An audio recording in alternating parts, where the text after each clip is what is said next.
Today we're breaking down the difference between a combi drill and an impact driver. We'll cover what they do, when to use them, and which one you actually need.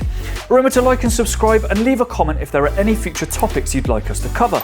Also make sure to press the little bell so you don't miss out on any future tool tips and tricks or product reviews. Let's get into it.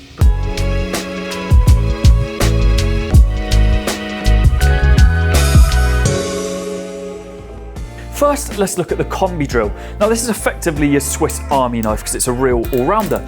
It can drill into wood, metal and plastics. It can drive screw with adjustable torque settings and hammer drill into masonry and brick.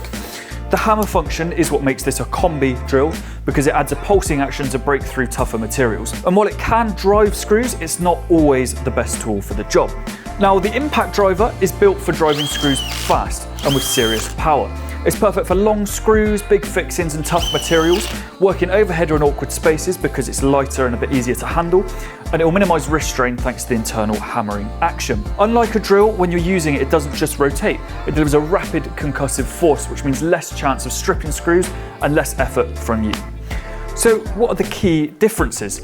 Well, if you need to drill holes, you're better off using a combi drill. If you need to drive a lot of screws, then grab an impact driver.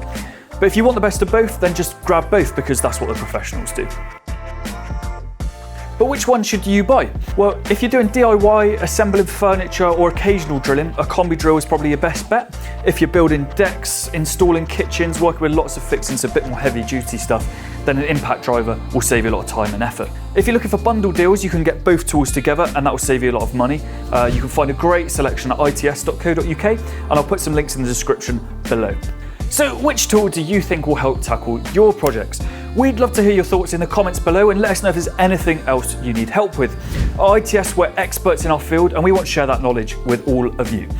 If you found this video helpful, please give it a thumbs up, subscribe for more tips and don't forget to check out our tool reviews. Catch you in the next one.